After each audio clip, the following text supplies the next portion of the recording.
आप देख रहे हैं द संकेत लाइव और आज हम बात करेंगे संसद में लिए गए उस बड़े फैसले की जो आने वाले समय में भारत की राजनीति का पूरा चेहरा बदल सकता है। दरअसल बजट सत्र के दूसरे चरण की कार्यवाही खत्म होने के बाद सरकार ने एक अहम फैसला लिया है दोस्तों कि अब संसद 13 दिन के ब्रेक के बाद 16 अप्रैल को फिर बैठेगी और इस छोटे से 3 दिन के सत्र में एक ऐसा बिल लाया जाएगा जो देश की राजनीति में ऐतिहासिक बदलाव ला सकता है। और ये बदलाव जुड़ा है महिला आरक्षण कानून से और उससे भी बड़े स्तर पर लोकसभा सीटों की संख्या बढ़ाने से। जी हाँ दोस्तों, अभी तक लोकसभा में 543 सीटें हैं, लेकिन सरकार अब इसे करीब 50% बढ़ाकर 816 तक ले जाने की योजना बना रही है। और इससे अहम बात यह है कि इनमें से लगभग 273 सीटें महिलाओं के लिए आरक्षित होगी, यानी संसद में महिलाओं की भागीदारी एकदम नए स्तर पर पहुंच सकती है। और अब ये सिर्फ एक सामान्य संशोधन नहीं है, बल्कि ये उस कानून में बदलाव है जिसे हम नारी शक्ति वंदन अधिनियम के नाम से जानते हैं, जो साल 2023 में संविधान के 106वें संशोधन के रूप में पास हुआ था और जिसे राष्ट्रपति द्रौपदी मुर्मू की मंजूरी भी मिल चुकी है। लेकिन अब तक ये लागू नहीं हो पाया दोस्तों, क्योंकि इसे लागू करने के लिए कई जनगणना और परिसीमन की प्रक्रिया पूरी होना जरूरी था। और यही वो जगह है जहां सरकार अब बड़ा बदलाव करने जा रही है। सरकार का कहना है कि नई जनगणना का इंतजार करने के बजाय 2011 की जनगणना के आधार पर ही परिसीमन किया जाए ताकि महिला आरक्षण को जल्दी लागू किया जा सके। अब सवाल ये उठता है कि क्या ये फैसला सिर्फ महिलाओं को प्रतिनिधित्व देने के लिए है या इसके पीछे एक बड़ा राजनीतिक गणित भी छिपा हुआ है दोस्तों, क्योंकि जब लोकसभा सीटें बढ़ेंगी तो राज्यों की सीटों में भी बदलाव होगा। उदाहरण के तौर पर उत्तर प्रदेश जहां अभी 80 सीटें हैं, वहां ये संख्या बढ़कर करीब 120 हो सकती है। महाराष्ट्र में 48 से बढ़कर 72, बिहार में 40 से बढ़कर 60 सीटें और इसी तरह अन्य राज्यों में भी सीटों का बड़ा पुनर्वितरण देखने को मिल सकता है। यानी ये सिर्फ महिला आरक्षण का मामला नहीं है, बल्कि पूरी चुनावी रणनीति को रीसेट करने जैसा कदम हो सकता है दोस्तों।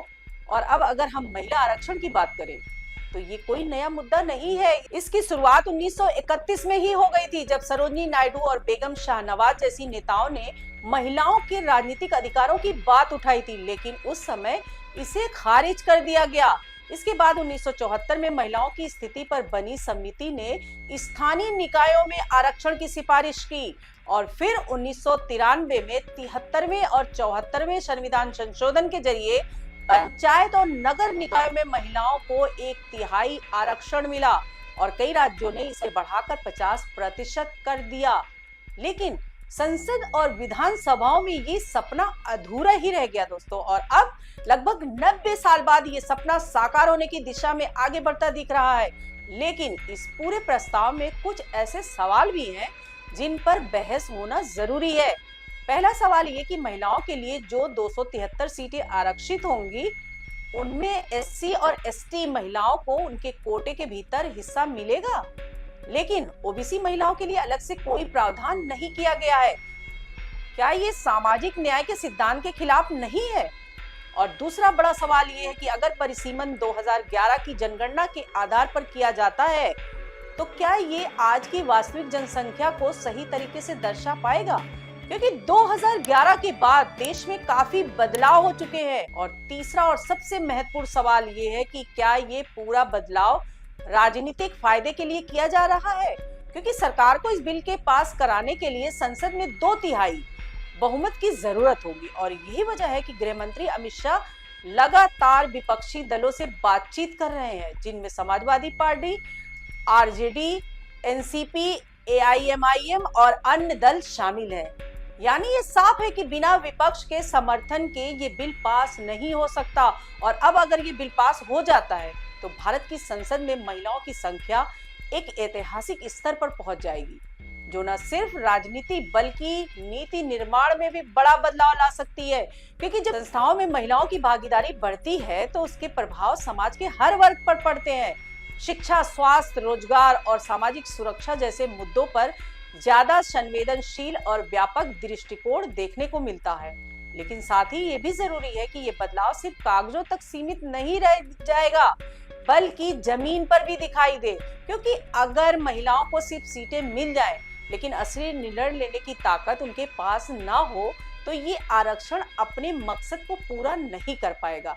इसलिए ये जरूरी है कि राजनीतिक दल महिलाओं को सिर्फ उम्मीदवार ना बनाए, बल्कि उन्हें नेतृत्व की भूमिका भी दे।